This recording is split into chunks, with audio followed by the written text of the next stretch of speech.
ನಾನು ನಿಮ್ಮ ಕತೆ ಹೇಳೋದಕ್ಕೆ ಹೊರಟಿರಬೇಕಾದ್ರೆ ಅನೇಕ ಸುಳ್ಳುಗಳನ್ನು ಅಂತ ನೀವು ಅಂದ್ಕೊಂಡ್ರೆ ಖುಷಿ, ನನಗೆ ಅದು ಕೊನೆಗೆ ಗೊತ್ತಾಗ್ತದೆ. ಇರಲಿ, ಅದು ಈಗ ನಮ್ಮ ಕತೆ ಹೇಳ್ತಾ ಹೋಗ್ತೀನಿ. ನಾನು ಈಗ ಉಪನ್ಯಾಸ ಮಾಡ್ತಾ ಇರೋದು ಆತ್ಮವಿಜ್ಞಾನ ಅಂತ. ಇವಾಗ ಇದು ಸುತ್ತ ನೋಡಿಕೊಂಡ್ರೆ ಇದನ್ನು ನಾವು ವಿಶ್ವ ಅಂತ ಕರಿತೀವಿ. ಸುತ್ತ ಆಕಾಶ, ಭೂಮಿ, ಇದೆಲ್ಲ ಇದು ವಿಶ್ವ ಅಂತ.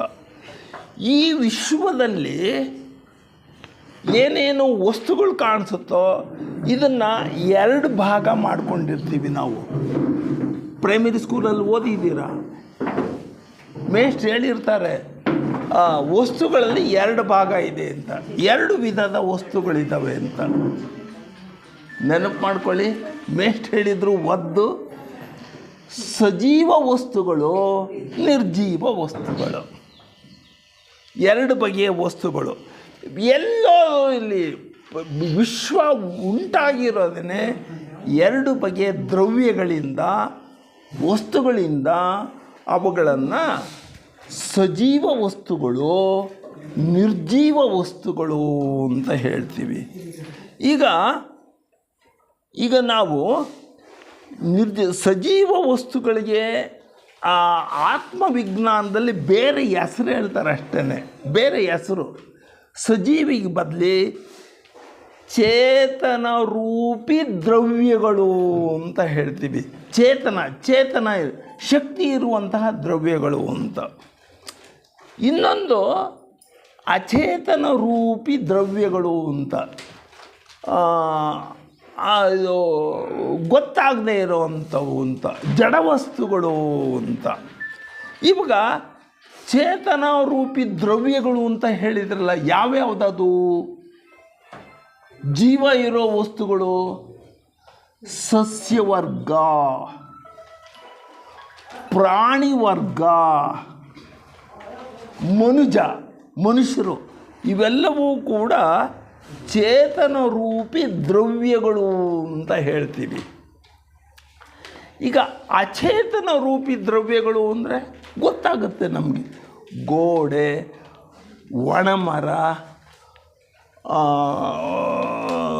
ಇವೆಲ್ಲ ಅಚೇತನ ರೂಪಿ ದ್ರವ್ಯಗಳು ಅಂತ ಹೇಳ್ತೀವಿ. ಜಡವಸ್ತುಗಳು ಅಂತ ಹೇಳ್ತೀವಿ. ಯಾವ್ಯಾವುದು? ಖನಿಜಗಳು,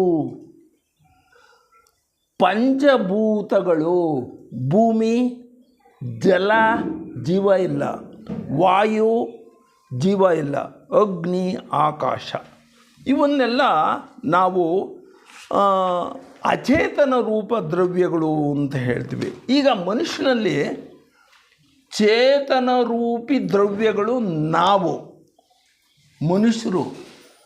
ಈಗ ನಾನು ಹೆಚ್ಚು ಮಾತಾಡೋದು ಮನುಷ್ಯನಲ್ಲಿರುವಂತಹ ಚೇತನ ರೂಪಿ ದ್ರವ್ಯದ ಬಗ್ಗೆ ಮಾತಾಡ್ತೀನಿ. ನೋಡಿ, ಭಾರತದ ಸನಾತನ ಋಷಿಮುನಿಗಳು, ದಾರ್ಶನಿಕರು, ತತ್ವಚಿಂತಕರು ಮಾನವನಲ್ಲಿರುವಂತಹ ಚೇತನ ರೂಪಿ ದ್ರವ್ಯದ ಬಗ್ಗೆ ಅನುಸಂಧಾನ ಮಾಡಿದ್ದಾರೆ, ಚಿಂತನೆಯನ್ನು ಮಾಡ್ತಲೇ ಬಂದಿದ್ದಾರೆ. ಈಗಲೂ ಕೂಡ ಭಾರತೀಯರು ಮಾತ್ರನ ದೇಹದಲ್ಲಿರುವ ಆತ್ಮಚಿಂತನದ ಬಗ್ಗೆನೇ ಯೋಚನೆ ಮಾಡ್ತಾರೆ. ಹಂಗಾಗ್ಬಿಟ್ಟು ಇದನ್ನು ಧರ್ಮಭೂಮಿ ಅಂತ ಕರೀತಾರೆ. ಆಮೇಲೆ ಇಡೀ ಪ್ರಪಂಚ ಇದು ಏನಾದ್ರೂ ಕೂಡ ಈ ತರಹದಲ್ಲಿದ್ದಾಗ ಆಧ್ಯಾತ್ಮದ ತವರೂರು ಅಂತ ಭಾರತವನ್ನು ಗಮನಿಸ್ತಾರೆ. ಆತ್ಮವಿದ್ಯೆ ಪ್ರಪಂಚಕ್ಕೆ ಹರಡಿರುವುದೇ ಈ ನಮ್ಮ ಭಾರತೀಯ ಸನಾತನ ಧರ್ಮದ ಮೂಲಕ ಅಂತ ಚಿಂತಕರು ಹೇಳ್ತಾರೆ. ಹಾಗೆಯೇ ಕ್ರಿಸ್ತಪೂರ್ವ ಸಾಹಿತ್ಯ ಅಂದರೆ ಉಪನಿಷತ್ತುಗಳು ಅಂತ ಬರ್ತವೆ ಸ್ನೇಹಿತರೆ. ಆ ಉಪನಿಷತ್ತು ಏನು ಹೇಳುತ್ತೆ ಅಂದರೆ ಮನುಷ್ಯನಲ್ಲಿರುವಂತಹ ಚೇತನ ರೂಪಿ ದ್ರವ್ಯಕ್ಕೆ ಆತ್ಮ ಅಂತ ಹೆಸರು ಕೊಟ್ಟಿದ್ದಾರೆ. ಆತ್ಮ ಅಂದ್ರೇನು? ಜೀವ ಚೈತನ್ಯ ಶಕ್ತಿ ಅಂತ. ಇದನ್ನೇ ಆತ್ಮ ಅಂತ ಕರೀತಾರೆ. ಆತ್ಮ ಅನ್ನೋದಿದೆಯಲ್ಲ, ಅದು ಸಂಸ್ಕೃತ ಪದ. ಆತ್ಮದ ಕನ್ನಡ ಪದ ನಾನು ಅಷ್ಟೇ. ಅದು ಅಂದರೆ ನಾನು ಹೇಳುತ್ತೆ ಒಳಗೆ, ನಾನಿದ್ದೇನೆ, ನಾನು ಸುಖಿಯಾಗಿದ್ದೇನೆ, ನಾನು ದುಃಖಿಯಾಗಿದ್ದೇನೆ, ನಾನು ಶರೀರದಲ್ಲಿ ಇಟ್ಕೊಂಡು ಅನೇಕ ಅನುಭವಗಳನ್ನು ವ್ಯಕ್ತಪಡಿಸ್ತಾ ಇದ್ದೀನಿ, ನಾನು ಶಾಂತ ಸ್ವರೂಪಿ, ನಾನು ಆನಂದ ಸ್ವರೂಪಿ, ನಾನು ಪ್ರೇಮ ಸ್ವರೂಪಿ. ಇವುಗಳನ್ನೆಲ್ಲ ಹೇಳಿದ್ದು ಆತ್ಮ. ಆದರೆ ಈಗ ಹೇಳೋಕ್ಕೆ ಬಳಸಿದ್ದು ಶಬ್ದಗಳು. ಶಬ್ದಗಳು ಆತ್ಮನವ ಅಲ್ಲ. ಶಬ್ದಗಳು ಯಾರವು? ದೇಹದ್ದು. ಆತ್ಮನಿಗೆ ಶಬ್ದ ಹೊರಡ್ಸಕ್ಕೆ ಬರಲ್ಲ, ದೇಹಕ್ಕೆ ಮಾತ್ರ ಶಬ್ದ ಹೊರಡ್ಸಕ್ಕೆ ಬರ್ತದೆ. ಸೊ ಹಾಗಾದರೆ ಶಬ್ದವನ್ನು ಹೊರಡಿಸುವಂಥ ಅಂಗಗಳು ಈ ಶರೀರದಲ್ಲಿದ್ದಾವೆ ಅಂತ. ಸೊ ಈ ಶರೀರ ಮತ್ತೇನಿದೆ? ಈ ಶರೀರದಲ್ಲಿ ಪಂಚೇಂದ್ರಿಯಗಳಿದ್ದಾವೆ. ಕಣ್ಣು, ಕಿವಿ, ಮೂಗು, ನಾಲಿಗೆ ಪಂಚೇಂದ್ರಿಯಗಳಿದ್ದಾವೆ. ಈ ಶರೀರದಲ್ಲಿ ಮತ್ತೇನಿದೆ? ಕರ್ಮೇಂದ್ರಿಯಗಳಿದ್ದಾವೆ. ಕರ್ಮವನ್ನು ಮಾಡುವಂಥ ಅಂಗಗಳು. ಯಾರಾದ್ರೂ ನನ್ನ ಮೇಲೆ ಕೋಪ ಮಾಡಿದರೆ ಕೈ ಥಟಕ್ ಅಂತ ಅವನು ನೋಡಿಯುತ್ತೆ, ಕರ್ಮ ಮಾಡುತ್ತೆ. ಕರ್ಮಾಂಗಗಳಿದ್ದಾವೆ. ಹಾಗಾದರೆ ಇವೆಲ್ಲ ಶರೀರದ್ದು. ಆತ್ಮನದ್ದು ಏನು ಇದರಲ್ಲಿ? ಆತ್ಮನದ್ದು ಏನೇನೂ ಇಲ್ಲ. ಆತ್ಮನದ್ದು ಏನಿಲ್ಲ, ಇದೆಲ್ಲ ಶರೀರದ್ದು. ಸ್ವಲ್ಪ ಯೋಚನೆ ಮಾಡೋಣ. ಈ ಆತ್ಮ ಅಂತ ಏನು ಹೇಳ್ತಾ ಇದ್ದೀನಿ, ಜೀವ ಚೈತನ್ಯ ಅಂತ ಏನು ಹೇಳ್ತಾ ಇದ್ದೀನಿ, ಇದು ಕಣ್ಣಿಗೆ ಗೋಚರಿಸುವುದಿಲ್ಲ. ಯಾಕೆ ಗೋಚರಿಸಲ್ಲ ಅಂತ ನೀವು ಕೇಳಬಹುದು. ಈಗ ನೋಡಿ, ಒಂದು ಪ್ರಶ್ನೆ ನಿಮಗೆ. ನಿಮ್ಮ ಮುಖವನ್ನು ನೀವೇ ನೋಡ್ಕೊಳ್ಳೋಕೆ ಆಗುತ್ತಾ? ಅಷ್ಟೇ ನನ್ನ ಪ್ರಶ್ನೆ.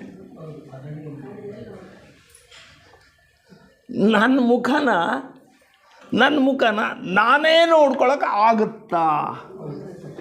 ಆಗೋದಿಲ್ಲಲ್ಲ. ಎಸ್, ಅದು ಸತ್ಯ. ಅದು ಹಾಗೇನೆ ನನ್ನಲ್ಲಿರುವ ಆತ್ಮವನ್ನು ನಾನು ಕೂಡ ನೋಡಲಾಗುವುದಿಲ್ಲ, ನೋಡೋಕ್ಕಾಗಲ್ಲ ಆತ್ಮವನ್ನು. ಅಂದರೆ ಅದನ್ನು ಅನುಭವಿಸಬೇಕು. ಎಸ್, ಆದರೆ ಒಂದು ವಿಷಯ ಹೇಳಿರ್ತೀನಿ ಸ್ನೇಹಿತರೆ, ಇಷ್ಟೆಲ್ಲ ನಾನು ಮಾತಾಡಬೇಕಾದ್ರೆ ಆತ್ಮ ಏನಿದೆಯೋ ಅದು ಅಖಂಡ ಶಕ್ತಿಯುಳ್ಳಂತಹ ವಸ್ತು, ದ್ರವ್ಯ, ಶಕ್ತಿ. ಅಖಂಡ ಶಕ್ತಿ ಇದೆಯಂತೆ ಅದಕ್ಕೆ. ಅದು ಎಂಥದ್ದು ಅಂದರೆ ಅದು ಜ್ಞಾನ ಸ್ವರೂಪಿ, ಪ್ರೇಮ ಸ್ವರೂಪಿ. ಆದರೆ ಇದನ್ನು ಯಾರು ತೋರಿಸ್ತಾರೆ? ಆತ್ಮವನ್ನು ಯಾರು ತೋರಿಸ್ತಾರೆ? ಇದು ಭಾಳ ಪ್ರಶ್ನೆ, ಮುಖ್ಯವಾದ ಪ್ರಶ್ನೆ ಸ್ನೇಹಿತರೆ. ಆತ್ಮವನ್ನು ಅದೇ ಆತ್ಮ ತೋರಿಸ್ಬೇಕು. ನೋಡಿ ಇದು ಹೆಂಗಿದೆ. ನನ್ನಲ್ಲಿರುವ ಆತ್ಮವನ್ನು ನಾನು ಅಂದ್ಕೊಳ್ಬೇಕಾದ್ರೆ ನನ್ನ ಹತ್ರ ಆತ್ಮ ಇದೆಯಾ ಅದನ್ನ ಸ್ವಲ್ಪ ನೋಡಿ ಹೇಳೋ, ಸಾಧ್ಯವೇ ಇಲ್ಲ. ನನ್ನ ಆತ್ಮವನ್ನು ನಾನೇ ಕಂಡುಕೊಳ್ಳಬೇಕಾಗ್ತದೆ. ಆತ್ಮವನ್ನು ಗುರುಗಳು ತೋರಿಸಲ್ಲ, ದೇವತೆಗಳು ತೋರಿಸಲ್ಲ, ಶಾಸ್ತ್ರಗಳು ತೋರಿಸೋದಿಲ್ಲ. ಅವುಗಳ ಕೈ ಸಾಧ್ಯವೇ ಇಲ್ಲ.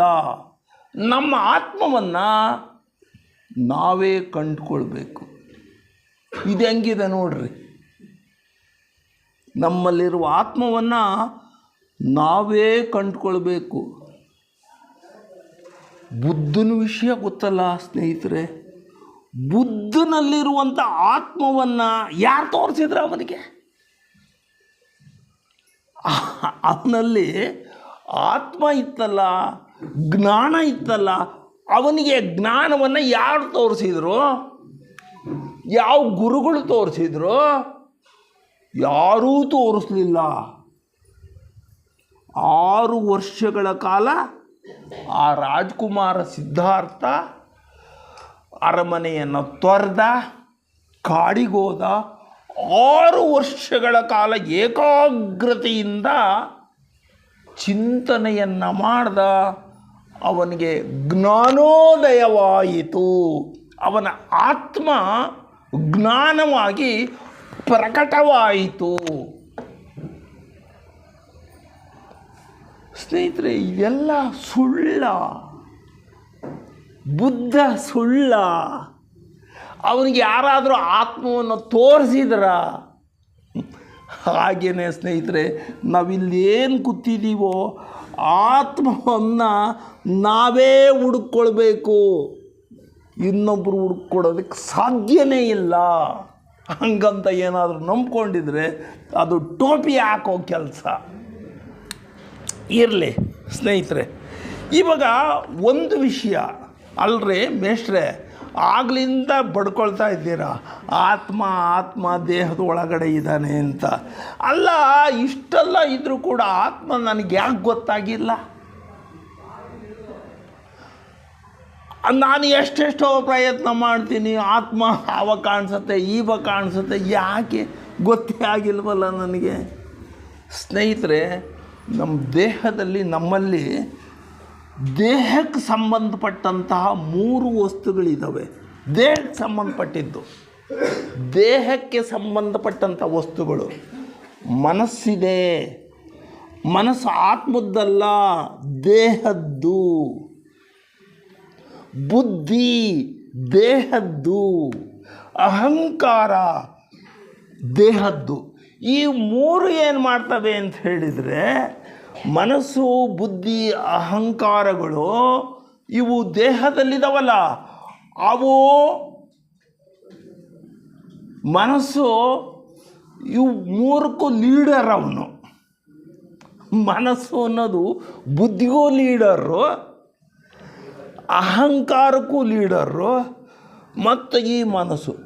ಸೊ ಮನಸ್ಸಿನ ಸ್ವಭಾವವನ್ನು ಸ್ವಲ್ಪ ನೆನಪು ಮಾಡ್ಕೊಳ್ಳಿ.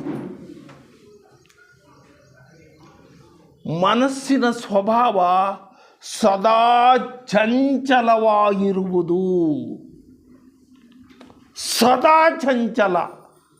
ಹೆಂಗೆ ಸ್ನೇಹಿತರೆ?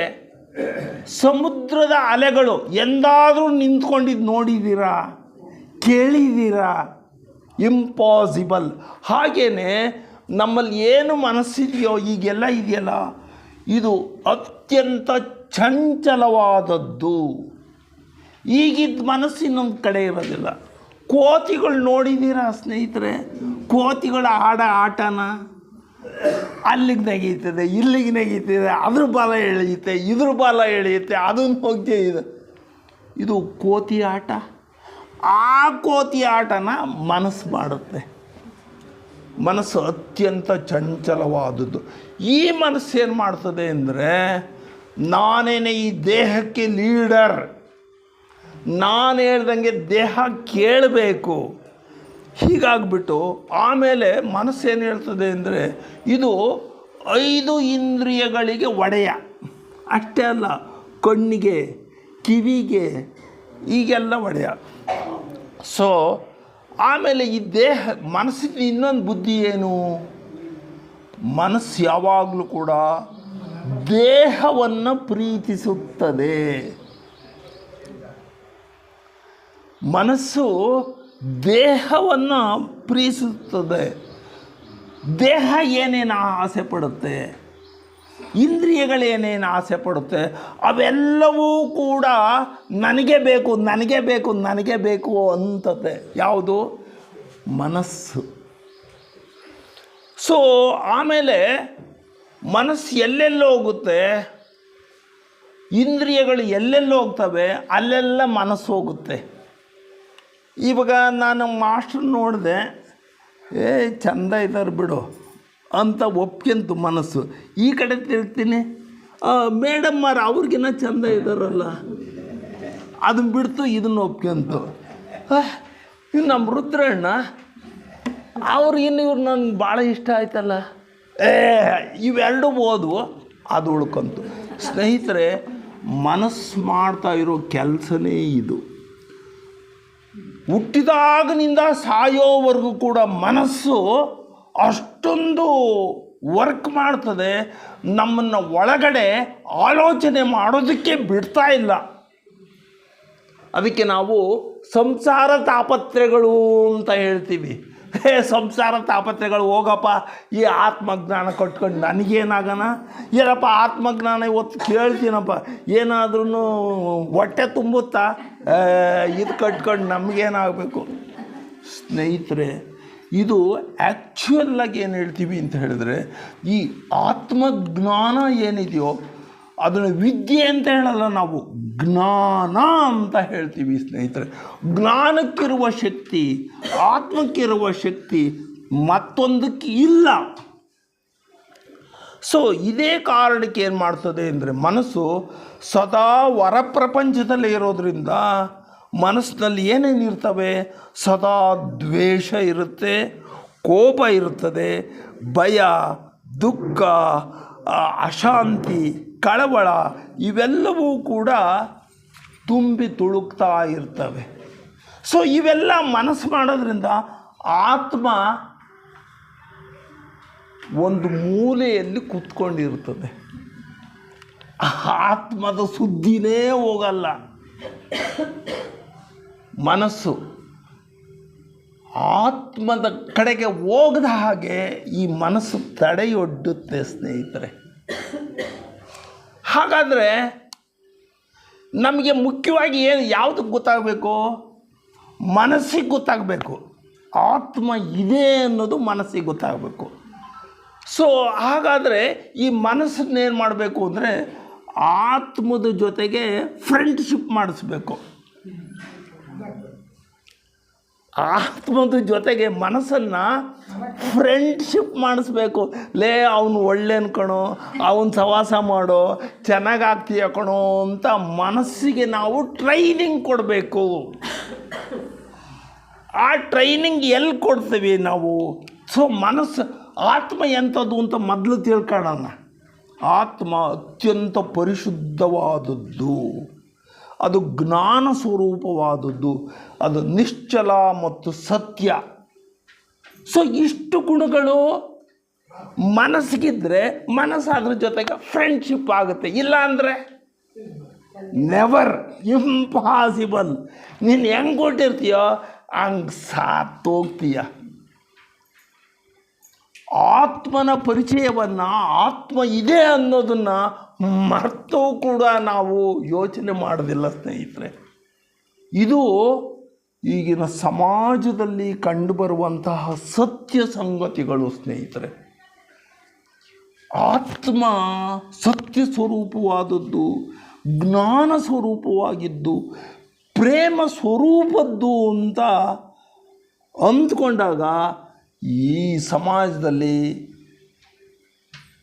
ದುಃಖ ಇರೋಲ್ಲ. ಸ್ನೇಹಿತರೆ, ಮೋಸ ಇರಲ್ಲ, ವಂಚನೆ ಇರಲ್ಲ. ಇದು ಸಮಾಜಕ್ಕೆ ಗೊತ್ತಾಗ್ತಾ ಇಲ್ಲ. ಮನಸ್ಸೇನು ಮಾಡ್ತಾನೆ, ಹೊರಗಡೆ ಏನಿದೆಯೋ ಇದು ಮಾತ್ರ ಸತ್ಯ, ಉಳಿದುದೆಲ್ಲ ಮಿಥ್ಯ. ನೀನು ಆಗ್ಲಿಂದ ಏನು ಹೇಳ್ತಾ ಇದೆಯೋ ಅದು ಭಾರಿ ಸುಳ್ಳು ಅಂತ ನಮ್ಮ ಮಾಸ್ಟ್ರು ಹೇಳೋದಕ್ಕೆ ಬಾಯಿ ತೆಗೆದ್ರು ಯಾಕೆ ಮುಚ್ಕೊಂಡ್ಬಿಟ್ರು. ಇರಲಿ ಸ್ನೇಹಿತರೆ, ಇವಾಗ ನಾವು ವಿಷಯಕ್ಕೆ ಬರೋಣ. ಇವಾಗ ನಮಗೆ ಮನಸ್ಸಿಗೂ ರೂಢಿ ಮಾಡಿಸ್ಬೇಕಲ್ಲ. ಏನು ರೂಢಿ ಮಾಡಿಸ್ಬೇಕು? ಆತ್ಮನ ಗುಣಗಳೆಲ್ಲ ಮನಸ್ಸಿಗೆ ರೂಢಿ ಮಾಡಿಸ್ಬೇಕು. ಇದಕ್ಕೆ ನಾವೇನು ಮಾಡ್ತೀವಿ ಅಂತ ಹೇಳಿದ್ರೆ, ಈ ಪ್ರಪಂಚ ಇದೆಯಲ್ಲ, ಅದು ರೂಢಿ ಮಾಡ್ಕೊಳ್ಳೋದಕ್ಕೆ, ಮನಸ್ಸಿಗೆ ರೂಢಿ ಮಾಡಿಸೋದಕ್ಕೆ ನಮಗೆ 2 ಪ್ರಪಂಚಗಳಿದ್ದಾವೆ ಅನ್ನೋ ಫಸ್ಟು ಅರಿವಾಗಬೇಕು. 2 ಪ್ರಪಂಚ ಇದ್ದಾವೆ. ಒಂದು ಪ್ರಾಪಂಚಿಕ ವಿಷಯಗಳು ಅಂತ, ಇದು ಅದು ಇದು ಇವೆಲ್ಲ ಪ್ರಾಪಂಚಿಕ ವಿಷಯಗಳು. ಇವುಗಳ ಬಗ್ಗೆ ಇಂಟ್ರೆಸ್ಟ್ ಕಡಿಮೆ ಆಗಬೇಕು. ಇವು ಪ್ರಾಪಂಚಿಕ ವಿಷಯಗಳಲ್ವಾ, ಪ್ರಾಪಂಚಿಕ ಇವುಗಳ ಬಗ್ಗೆ ಇಂಟ್ರೆಸ್ಟ್ ಕಡಿಮೆ ಆಗಬೇಕು. ಅಂದರೆ ಇಂಟ್ರೆಸ್ಟ್ ಕಡಿಮೆ ಆಗಬೇಕು ಅಂತ ಹೇಳಿದ್ರೆ, ಈ ಪ್ರಾಪಂಚಿಕ ವಸ್ತುಗಳನ್ನು ಆದಷ್ಟು ಕಡಿಮೆ ಕಡಿಮೆ ಕಡಿಮೆ ಆದಷ್ಟು ಕಡಿಮೆ ಕಡಿಮೆ ಕಡಿಮೆ ಎಸ್ ಅವುಗಳ ಮೇಲೆ ಆಸಕ್ತಿ ಕಡಿಮೆ ಆಗಬೇಕು. ಆಸಕ್ತಿ ಕಡಿಮೆ ಆಗೋದು ಹೆಂಗೆ? ಇದಕ್ಕೆ ಏನು ಹೇಳ್ತಾರೆ ಅಂದರೆ, ಆತ್ಮಶಿಕ್ಷಣದಲ್ಲಿ ವೈರಾಗ್ಯ ಅಂತ ಹೇಳ್ತಾರೆ, ವಿರಕ್ತಿ ಅಂತ ಹೇಳ್ತಾರೆ. ಈ ಪ್ರಪಂಚದ ಮೇಲೆ ನನಗೆ ವಿರಕ್ತಿ ಉಂಟಾಗಬೇಕು, ವೈರಾಗ್ಯ ಉಂಟಾಗಬೇಕು, ಆಗ ಮಾತ್ರ ಇದಾಗ. ಸೊ ಹಾಗಾದರೆ ನೋಡಿ, ಒಬ್ಬ ಸಂತನ ವಿಷಯವನ್ನು ಇಲ್ಲಿ ಪ್ರಸ್ತಾಪ ಮಾಡ್ತೀನಿ. ಗ್ರೀಕ್ ದೇಶ ಗೊತ್ತಲ್ಲ, ಸಾಕ್ರಟೀಸ್ ಅಂತ ಮಹಾತ್ಮ ಗೊತ್ತಲ್ಲ, ಅವನೇನು ಮಾಡ್ದ ಅಂದರೆ, ಅವ್ದು ಸಣ್ಣ ಕತೆ, ತನ್ನ ಸ್ನೇಹಿತರ ಜೊತೆಗೆಲ್ಲನ ಸಂತೆಗೆ ಹೋಗೋನು. ಎಲ್ಲರ ಇವನು ಸ್ನೇಹಿತರೆಲ್ಲ ಸಂತೆಯಲ್ಲಿ ಎಲ್ಲ ವಸ್ತುಗಳನ್ನು, ಅದು ಚೆನ್ನಾಗಿದೆ ತಗೊಂಡ, ಅದು ಚೆನ್ನಾಗಿದೆ ತಗೊಂಡ, ಇದು ಚೆನ್ನಾಗಿದೆ ತಗೊಂಡ, ಆಮೇಲೆ ಇದು ಮಡಿಕೆ ಇದು ಚೆನ್ನಾಗಿದೆ ಅಂತ ಇವನು ಸ್ನೇಹಿತರು ವಸ್ತುಗಳನ್ನೆಲ್ಲ ಕೊಂಡ್ಕೊಂಡ್ರು. ಸಂಜೆ ಆಯಿತು, ಎಲ್ಲ ವಾಪಸ್ ಊರಿಗೆ ಹೋಗ್ತಾರೆ. ಆದರೆ ಸಾಕ್ರಟೀಸ್ ಮಾತ್ರ ಏನನ್ನೂ ಕೊಂಡ್ಕೊಂಡಿಲ್ಲ. ಅವರು ಸ್ನೇಹಿತರೆಲ್ಲ ಕೇಳ್ತಾರೆ ಸಾಕ್ರಟೀಸ್ಗೆ, ಏನಲ್ಲೇ ಆವಾಗ ದೊಡ್ಡ ದುಡ್ಡು ತಂದಿದ್ಯಾ, ಅಷ್ಟೊಂದು ನಿನಗೆ ಮನೆಗೆ ಏನೂ ಬೇಡವಾಗಿತ್ತೇನೋ, ಬರೇ ಕೈಲಿ ಹೋಗ್ತಾ ಇದೆಯಲ್ಲೋ ಅಂತಂದ. ಸಾಕ್ರಟೀಸ್ ಉತ್ತರ ಕೊಟ್ಟ, ಅದು ನಮ್ಮನೆಗಿದೆ ಕಣೋ, ಅದು ಅಂಥವು 2 ಇದಾವೆ ಕಣೋ, ಅದನ್ನೇನೋ ಮಾಡೋಣ, ನಾನು ಉಪಯೋಗಿಸಲ್ಲ. ಹಿಂಗಾಗ್ಬಿಟ್ಟು ಅವನು ಬರೀ ಕೈಲಿ ವಾಪಸ್ಸು ಖುಷಿಯಾಗಿ ಬಂದ. ಸ್ನೇಹಿತರೆ, ಇದು ಏನು ಕತೆ ಅಂತ ಹೇಳಿದರೆ, ಅದಕ್ಕೆ ನಾವು ಆ ಸಾಕ್ರಟೀಸ್ನಲ್ಲಿರುವಂತಹ ವೈರಾಗ್ಯ ಗುಣ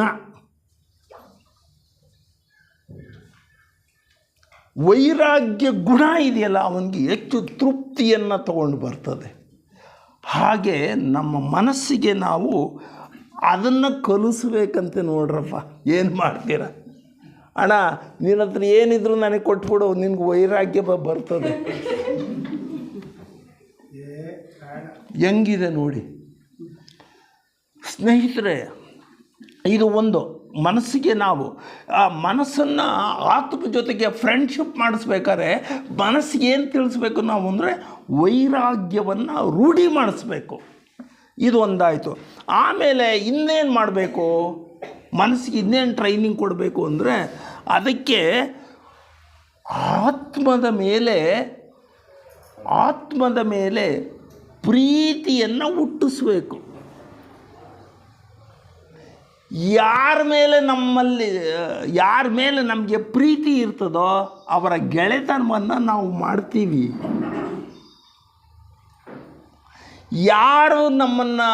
ಯಾರ ಮೇಲೆ ಪ್ರೀತಿ ಇರ್ತಿದ್ದೋ ಅವನು ಹೆಂಗಿದ್ರೂ ಅವನಲ್ಲಿ ನಾವು ಗೆಳೆತನವನ್ನು ಮಾಡ್ತೀವಿ.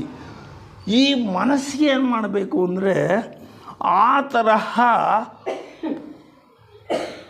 ಮನಸ್ಸಿಗೆ ಆತ್ಮನ ಬಗ್ಗೆ ಪ್ರೀತಿ ಹುಟ್ಟಿಸ್ಬೇಕಪ್ಪ. ಅಂದರೆ ಏನು ಮಾಡಬೇಕು, ಯಾವ ಪುಸ್ತಕ ಓದಬೇಕು, ಯಾರನ್ನು ಕೇಳಬೇಕು? ಸ್ನೇಹಿತರೆ, ಅದು ಯಾವುದೂ ಬೇಡ. ಏನು ಮಾಡಬೇಕು ಅಂತ ಹೇಳಿದ್ರೆ, ಸತ್ಸಂಗದಲ್ಲಿ ಭಾಗವಹಿಸಿ ಹಿಂಗೆ ಕೂತ್ಕೊಂಡ್ರೆ ಸಾಕು. ಸತ್ಸಂಗ ಎಲ್ಲೆಲ್ಲಿ ನಡೆಯುತ್ತೋ ಅಲ್ಲಿ ಹೋಗ್ಬಿಟ್ಟು ಸುಮ್ಮನೆ ಹಿಂಗೆ ಕೂತ್ಕೊಂಡ್ರೆ ಸಾಕು, ಮನಸ್ಸಿಗೆ ಆತ್ಮನ ಬಗ್ಗೆ ಪ್ರೀತಿ ಬರುತ್ತೆ ಸ್ನೇಹಿತರೆ. ನಾವು ಸುಮ್ಮನೆ ಅಯ್ಯೋ ಅದೇನೋ ಕೊಡೋ ನನಗೆ ಇಂಟ್ರೆಸ್ಟ್ ಇಲ್ಲ ಬಿಡೋ, ಅದು ಏನೋ ಹೇಳ್ತಾರೆ ಅಂತ ನಮ್ಮ ತಿಮ್ಮಣ್ಣ, ಅವ್ರು ಏನೇನೋ ಹೇಳ್ತಾರೆ ಬಿಡ, ಅದು ಕಟ್ಕೊಂಡು ನನಗೇನಾಗಣ. ಸ್ನೇಹಿತರೆ, ಸತ್ಸಂಗದಲ್ಲಿ ಸೇರೋಣ. ಸತ್ಸಂಗದಲ್ಲಿ ಮಾತ್ರ ಆತ್ಮನ ಬಗ್ಗೆ, ಸತ್ಯದ ಬಗ್ಗೆ ಹೇಳಿಕೆ ಬರ್ತದೆ. ಇಲ್ಲಿ ಈ ಥರ ನೋಡಿ, ನಾನು ಕಣ್ಣಾರೆ ಕಂಡು ವಿಷಯ ಹೇಳ್ತಾ ಇದ್ದೀನಿ ಒಂದನ್ನು. ನಮ್ಮ ಇಂದ್ರಿಯಗಳು ನಮ್ಮ ಟಿ ವಿಯನ್ನು ನನಗೆ ಹಿಡಿದಿಟ್ಬಿಟ್ಟಿರ್ತವೆ. ಟಿ ವಿಯನ್ನು ನಾನು ನೋಡ್ತೀನಿ ಸ್ನೇಹಿತರೆ, ಸದಾ ನೋಡ್ತಾ ಇರ್ತೀನಿ, ನೋಡ್ತೀನಿ. ಆದರೆ ಈ ಸತ್ಸಂಗದಲ್ಲಿ ಒಂದು 2 hours ಕಳೆಯೋದಕ್ಕೆ ನಮ್ಮ ರಾಮಪ್ಪ ಮಾಸ್ಟ್ರು ಇಂದು ಮುಂದೆ ನೋಡ್ತಾರೆ. ಎಸ್, ಅವರು ಆತ್ಮಜ್ಞಾನಿ ಬಂದಿದ್ದಾರೆ, ಅವರು ಶ್ರೀರಾಮ್ಪುರದಿಂದ ಬಂದಿದ್ದಾರೆ, ನಡಿ ಅಲ್ಲಿ ಹೋಗೋಣ ಅಂತಂತಾನೆ. ಎಸ್ ಅಂದರೆ ಏನಾಯಿತು, ಮನಸ್ಸಿಗೆ ರೂಢಿ ಮಾಡಿಸ್ಬೇಕಲ್ಲ, ಆತ್ಮನ ಗುಣಗಳೆಲ್ಲ ಮನಸ್ಸಿಗೆ ಬರಬೇಕಲ್ಲ. ಒಂದು ಮನಸ್ಸಿಗೆ ವೈರಾಗ್ಯವನ್ನು ರೂಢಿಸಬೇಕು. ಬಟ್ಟೆ ಇದೆ ಬಿಡ, ನನಗೇನು ಹೊಸದು ಬೇಡಪ್ಪ, ಇದ್ದೇ ಸಾಕು ಅನ್ನಂಗಿರಬೇಕು. ನಮ್ಮ ಮನೆ ರಂಗನ್ನಲ್ಲ ಏನ್ರಿ, ಹಬ್ಬ ಅಲ್ಲೇನ್ರಿ, ಹಬ್ಬಕ್ಕೆ ಹೊಸ ಸೀರೆ ಇಲ್ತದ, ಅದೆಂಥದ್ದು ಲೇ ಕಮಲ, 100 ಸೀರೆ ಇದೆಯಲ್ಲ ಅಂತ. ಹೌದಪ್ಪ ಇದ್ದಾವೆ, ಹೊಸದು ಬೇಡವೇ? ಸ್ನೇಹಿತರೆ, ಅದು ಒಬ್ಬರ ಕಥೆಯಲ್ಲ, ನನ್ನ ಕಥೆಯೂ ಅದೇಯಾ,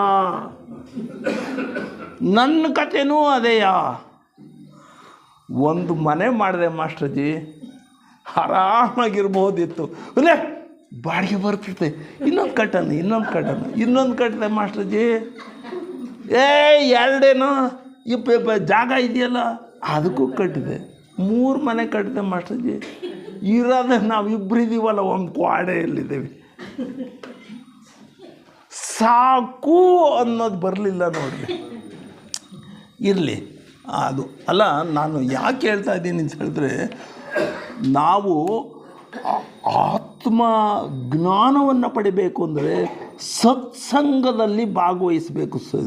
ಸ್ನೇಹಿತರೆ, ಒಂದು ವಿಷಯವನ್ನು ಚೆನ್ನಾಗಿ ಅರ್ಥ ಮಾಡ್ಕೊಳ್ಳಿ, ಆತ್ಮಜ್ಞಾನ ಬೇರೆ, ದೇವತೆಗಳು ಬೇರೆ, ಪೂಜೆ ಬೇರೆ, ಮಂತ್ರಗಳು ಬೇರೆ, ಯೋಗ ಯಾಗಗಳು ಬೇರೆ, ಯಜ್ಞಗಳು ಬೇರೆ. ಆದರೆ ಆತ್ಮಜ್ಞಾನ ಮಾತ್ರ ಇದಕ್ಕೆ ಸೀಮಿತವಾಗಿರ್ತದೆ.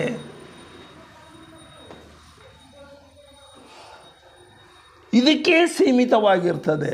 ಈಗ ನೋಡಿ, ಹಂಗಾರೆ ಅದು ದೇವ್ರ ಪೂಜೆ ಮಾಡಬಾರ್ದ ಸ್ನೇಹಿತರೆ? ಅವೆಲ್ಲ ಮನಸ್ಸಿನ ಕೆಲಸಗಳು.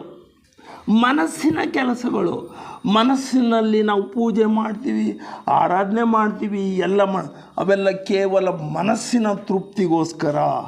ಆದರೆ ಆತ್ಮನ ತೃಪ್ತಿ ಬರಬೇಕು ಅಂದರೆ ಸದಾ ಆನಂದ ಸ್ಥಿತಿಯನ್ನು ಮನಸ್ಸಿಗೆ ತಂದು ಕೊಡಬೇಕು.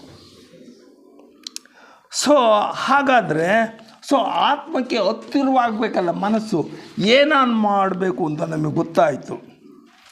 ಯಾಕೆ ಅಂತ ಹೇಳಿದ್ರೆ, ಮನುಷ್ಯನಲ್ಲಿ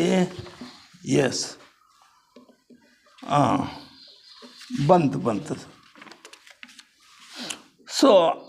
ಈಗಾದರೆ ನೋಡಿ, ಮನಸ್ಸಿಗೆ ಆತ್ಮನ ಅರಿವಾದಾಗ ನಾವೇನಾಗ್ತೀವಿ ಅಂತ ಹೇಳಿದ್ರೆ, ಆವಾಗ ಜ್ಞಾನೋದಯವಾಗುತ್ತದೆ ಅಂತ. ನನ್ನಲ್ಲಿ ಆತ್ಮ ಇದೆ ಅನ್ನೋದು ಅರಿವಾದಾಗ ಜ್ಞಾನೋದಯವಾಗುತ್ತದೆ. ಆವಾಗ ಪವಿತ್ರವಾದಂತಹ, ಅಹಂಕಾರವಾದಂತಹ ಅದು ಆತ್ಮನ ಗುಣಗಳು.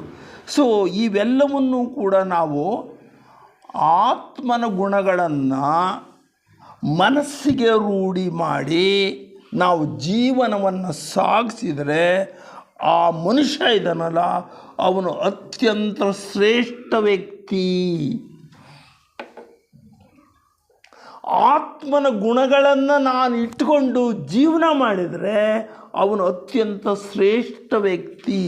ಅವನನ್ನು ನಾವು ಪೂಜನೀಯ ಸ್ಥಾನದಲ್ಲಿಟ್ಟಿದ್ದು ಮಾಡ್ತೀವಿ. ಅದಕ್ಕೆ ಹೇಳೋದು ಸರ್, ಮಾನವ ಮನುಷ್ಯ ಮಾಧವನಾಗುತ್ತಾನೆ ಅಂತ. ಅದು ಸಾಧ್ಯತೆ ಇದೆ. ಆಮೇಲೆ ಏನಾಗಿದೆ ಅಂದರೆ ಇಲ್ಲಿ ನೋಡಿ, ಭಾರತೀಯ ಸನಾತನ ಋಷಿಮುನಿಗಳು ಆತ್ಮವನ್ನು 3 ರೀತಿಯಲ್ಲಿ ಗುಣಕ್ಕೆ ಅನುಸಾರವಾಗಿ ವಿಂಗಡಣೆ ಮಾಡಿದ್ದಾರೆ. ಒಂದು ಪರಮಾತ್ಮ ಅಂತ, ಇನ್ನೊಂದು ಮಹಾತ್ಮ ಅಂತ, ಇನ್ನೊಂದು ಜೀವಾತ್ಮ ಅಂತ 3 ಭಾಗ. ಬೇರೆ ಬೇರೆ ಅಲ್ಲ, ಗುಣಕ್ಕೆ ಅನುಸಾರವಾಗಿ ಅವುಗಳ ಪ್ರಗತಿಗೆ ಅನುಸಾರವಾಗಿ 3 ಭಾಗ ಮಾಡಿದ್ದಾರೆ. ಈಗ ನೋಡಿ, ಪರಮಾತ್ಮ ಅಂದ್ರೇನು? ಎಲ್ಲ ದಿವ್ಯ ಗುಣಗಳನ್ನು ವ್ಯಕ್ತಪಡಿಸುವಂತಹ ಆತ್ಮಕ್ಕೆ ಪರಮಾತ್ಮ ಅಂತ ಹೇಳ್ತಾರೆ. ಅಷ್ಟೇ. ದಿವ್ಯ ಗುಣಗಳು ಸತ್ ಚಿತ್ ಆನಂದವನ್ನು ವ್ಯಕ್ತಪಡಿಸುವಂತಹ ಆತ್ಮಕ್ಕೆ ನಾವು ಪರಮಾತ್ಮ ಅಂತ ಹೇಳ್ತೀವಿ. ಅಷ್ಟೇ ವ್ಯತ್ಯಾಸ. ಹಾಗಾದರೆ ಇನ್ನೊಂದು ಆತ್ಮವನ್ನು ಹೇಳ್ತಾರೆ, ಇನ್ನೊಂದನ್ನು ಮಹಾತ್ಮ ಅಂತ ಕರೀತಾರೆ. ಮಹಾತ್ಮ ಅಂದ್ರೇನು ಅಂತ ಹೇಳಿದ್ರೆ, ತನ್ನ ಜೀವಿತದಲ್ಲಿ ತನ್ನ ಪ್ರಜೆಗಳಿಗೆ, ತನ್ನ ಸಹೋದರರಿಗೆ ಮಾಡುವಂತಹ ಸೇವೆಯನ್ನು ಗುರುತಿಸಿ ಅವನನ್ನು ಮಹಾತ್ಮ ಅಂತ ಕರೀತಾರೆ. ಮಹಾತ್ಮ ಗಾಂಧೀಜಿಯವರ ಫೋಟೋವನ್ನು ಎಲ್ಲ ಮನೆಗಳಲ್ಲೂ ಕೂಡ, ನಮ್ಮ ರಕ್ತದಲ್ಲೂ ಕೂಡ ಮಹಾತ್ಮ ಅಂದ ತಕ್ಷಣ ಮಹಾತ್ಮ ಗಾಂಧಿಯವರು ನೆನಪು ಬರ್ತದೆ. ಅದು ಇನ್ನೊಂದು ಆತ್ಮ, 3ನೇದು ಅಂತ ಹೇಳಿದ್ರೆ ಜೀವಾತ್ಮ ಅಂತ. ಜೀವಾತ್ಮ ಯಾವುದು ಅಂದರೆ, ಇದು ಜೀವಾತ್ಮ, ಅದು ಜೀವಾತ್ಮ, ಅದು ಇವೆಲ್ಲ ಜೀವಾತ್ಮಗಳು. ಈ ಕಡೆಗೂ ಇವೆಲ್ಲ ಜೀವಾತ್ಮಗಳು. ನಾನು ಜೀವಾತ್ಮ. ಯಾಕೆ? ನಾನು ಹುಟ್ಟು ಸಾವುಗಳ ಚಕ್ರದಲ್ಲಿದ್ದೀನಿ. ನಾನು ಹುಟ್ಟು ಸಾವುಗಳ ಚಕ್ರದಲ್ಲಿದ್ದೀನಿ ನಾನು. ಆದ್ದರಿಂದ ಹಾಗಾದರೆ ನನ್ನನ್ನು 2 ಥರ ಹೆಸರಿನಿಂದ ಕರೀತಾರೆ. ನಮಗೆ ಜೀವಾತ್ಮ ಸರಿ, ಸಂಸಾರಿ ಆತ್ಮ ಅದು ಸರಿ. ಯಾಕೆ ನಮ್ಮನ್ನು ಹಂಗೆ ಕೇಳ್ತಾರೆ? ಸಂಸಾರಿ ಆತ್ಮ ಅಂತ ಯಾಕೆ ಹೇಳ್ತೀವಿ, ಯಾಕೆ ಕರಿತೀವಿ ಅಂದರೆ, ಈ ಆತ್ಮ ಇದೆಯಲ್ಲ, ದೈವೀ ಗುಣಗಳನ್ನು ಪ್ರಕಟಿಸೋಕ್ಕೆ ಶಕ್ತಿ ಇಲ್ಲ ನನಗೆ. ದೈವೀ ಗುಣಗಳು ಅಂತ ಹೇಳಿದರೆ ಏನು ಹೇಳಿದ್ವಿ? ಸಚ್ಚಿತ್ ಆನಂದವನ್ನು ವ್ಯಕ್ತಪಡಿಸುವಂತಹ ಶಕ್ತಿ ಈ ಆತ್ಮಕ್ಕಿಲ್ಲ. ಇದು ಯಾವಾಗಲೂ ಕೂಡ ಹೊರ ಪ್ರಪಂಚದಲ್ಲಿರುವಂತಹ ವಸ್ತುಗಳನ್ನೇ ಗಮನಿಸಿ ಅವುಗಳನ್ನೇ ಆರಾಧನೆಯನ್ನು ಮಾಡುತ್ತೆ. ಹಾಗಾಗ್ಬಿಟ್ಟು ಈ ಆತ್ಮ ಪುನಃ ಪುನಃ ಪುನಃ ಪುನಃ ಜನ್ಮವನ್ನು ತಾಳುತ್ತೆ. ಇದನ್ನು ನಾವು ಸಂಸಾರಿ ಆತ್ಮ ಅಂತ ಹೇಳ್ತೇವೆ. ನೀವೆಲ್ಲ ಸಂಸಾರಿ ಆತ್ಮಗಳೇನೆ. ಈ ಸಂಸಾರಿ ಆತ್ಮಗಳಿದೆಯಲ್ಲ, ಇವು ಬದಲಾಗಬೇಕು ಅಂತ ಹೇಳಿದರೆ ಆತ್ಮನ ಗುಣಗಳೆಲ್ಲ ಬರಲೇಬೇಕು. ಇನ್ನೊಂದು ಪ್ರಶ್ನೆ ಬಂತು, ಆತ್ಮ ಬೇರೆ ಪರಮಾತ್ಮನೇ ಬೇರೆಯಾ ಅಂತ ಒಂದು ಪ್ರಶ್ನೆ ಹಾಕಿದರೆ ಅದು ಉತ್ತರ ಸಹಜವಾಗಿದೆ ಸ್ನೇಹಿತರೆ. ಈ ವಿಚಾರದಲ್ಲಿ ಏನಾಗಿದೆ ಅಂದರೆ, ಸನಾತನ ಧರ್ಮ ಸ್ಥಾಪಕರು ಶಂಕರಾಚಾರ್ಯರು ಒಂದು ಕಡೆ ಹೇಳ್ತಾರೆ, ಆತ್ಮ ಪರಮಾತ್ಮ ಅವೆರಡೂ ಒಂದೇ, ಆತ್ಮ ಬೇರೆ ಪರಮಾತ್ಮ ಬೇರೆ ಅಲ್ಲ ಅವೆರಡೂ ಒಂದೇನೆಯ? ಯಾಕೆ ಒಂದೇ? ಮನುಷ್ಯ ಮಾನವ ಮಾಧವನಾಗ್ತಾನೆ. ಆದ್ದರಿಂದ ಶಂಕರಾಚಾರ್ಯರ ಪ್ರಕಾರ ಆತ್ಮ ಬೇರೆ ಜೀವಾತ್ಮ ಬೇರೆ ಎಲ್ಲ ಎರಡು ಒಂದೇ ಅಂತ ಹೇಳ್ತಾರೆ. ಇದನ್ನು ಅದ್ವೈತ ಸಿದ್ಧಾಂತ ಅಂತ ಕರೀತಾರೆ. ಅದು ಬಿಡಿ. ಆಮೇಲೆ ಮಾಸ್ಟರ್ಜಿ ಈ ಮಧ್ವಾಚಾರ್ಯರು ಏನು ಮಾಡಿದ್ರು ಅಂತ, ಇಲ್ಲ ಎಲ್ಲಾದರೂ ಉಂಟೆ, ಆತ್ಮನೇ ಬೇರೆ ಜೀವಾತ್ಮನೇ ಬೇರೆ, ಅವೆರಡು ಬೇರೆ ಬೇರೆ ಕಣ್ರಿ, ಹೆಂಗ್ರಿ ಒಂದೇ ಆಗುತ್ತೆ? ಅವರು ಹೇಳ್ತಾರೆ, ಹೌದು ಅವೆರಡು ಒಂದೇ ಆಗಲ್ಲ. ಯಾಕೆ ಅಂದರೆ ಪರಮಾತ್ಮ ಅನ್ನೋನು ಯಜಮಾನ, ಜೀವಾತ್ಮಗಳೇನೆಂದ್ರಲ್ಲ ಸೇವಕರು. ಪರಮಾತ್ಮ ನಡೆಸ್ದಂಗೆ ನಾವು ನಡೀತಾ ಇದ್ದೀವಿ. ಈ ತರಹದ ಸಂಬಂಧ ಜೀವಾತ್ಮಕ್ಕೂ ಪರಮಾತ್ಮಕ್ಕೂ ಇರುವುದರಿಂದ ಅದೇ ಬೇರೆ ಇದೇ ಬೇರೆ ಅಂತ ಮಧ್ವಾಚಾರ್ಯರು ಹೇಳ್ತಾರೆ.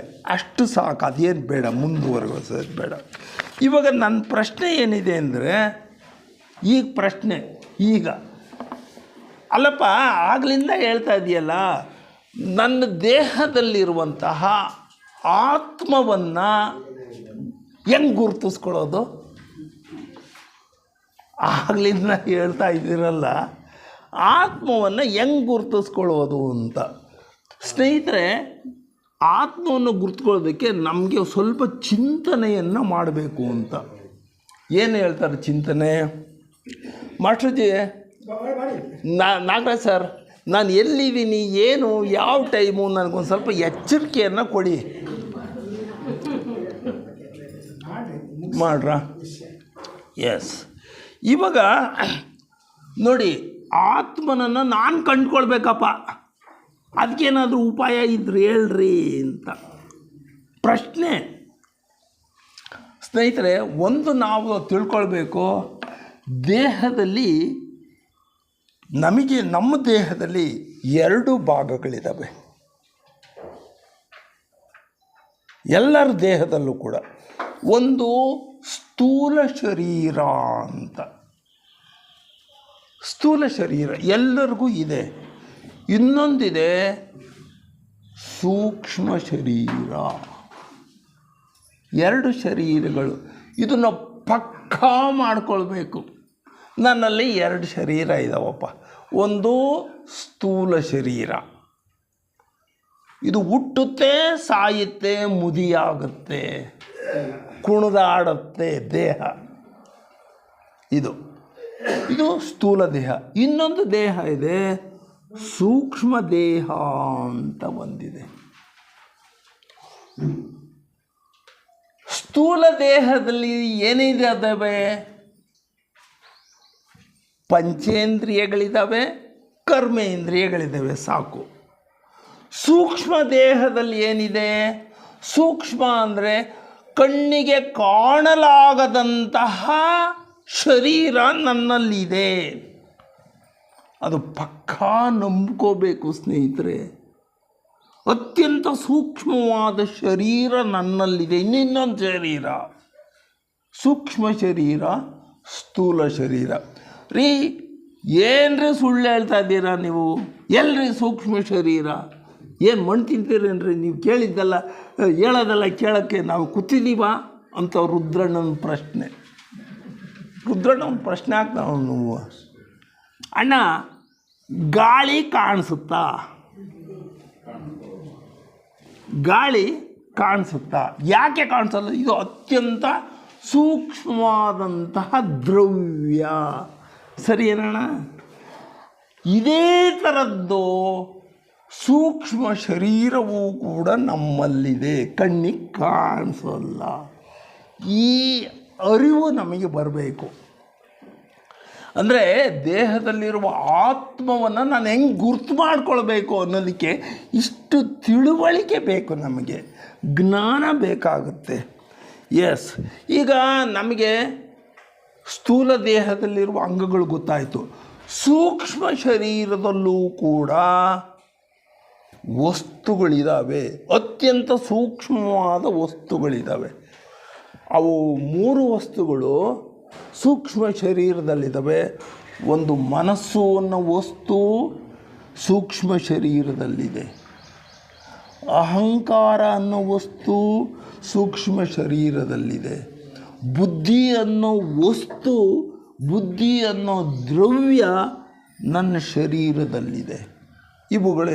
ಇವುಗಳಿಗೆ ನಾವೇನು ಹೇಳ್ತೀವಿ ಅಂತ ಹೇಳಿದ್ರೆ ಅವೇನು ಕೆಲಸ ಮಾಡ್ತವೆ ನೋಡಿ. ನಮಗೇನು ಪಕ್ಕ ಇದೆ ಅಂದರೆ ಸ್ಥೂಲ ಶರೀರದ್ದೆಲ್ಲ ಗೊತ್ತಪ್ಪ, ಕೈ ಕಾಲು ಎಲ್ಲ ಕೆಲಸ ಮಾಡ್ತವೆ, ಇದನ್ನು ಒಪ್ಕೊಳ್ತೀನಿ.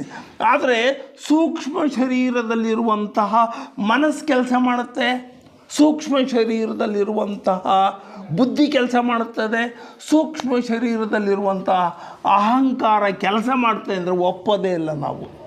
ಹೆಂಗಿದೆ ಇವೆಲ್ಲ? ಸೊ ಈ ಥರದಲ್ಲಿ ಆದಾಗ ಇದನ್ನು ನಾವು ಏನು ಹೇಳ್ತೀವಿ ಅಂತ ಹೇಳಿದ್ರೆ, ಮಹಾತ್ಮರು ಹೇಳ್ತಾರೆ ಶರೀರದಲ್ಲಿ ಎರಡು ಇದ್ದಾವೆ ಅಂತ ಹೇಳಿದ್ದೀನಿ. ಸ್ಥೂಲ ಶರೀರ, ಇದನ್ನು ನಾವು ಏನು ಹೇಳ್ತೀವಿ ಅಂತ ಹೇಳಿದ್ರೆ ಬಹಿರಂಗ ಅಂತ ಕರಿತೀನಿ.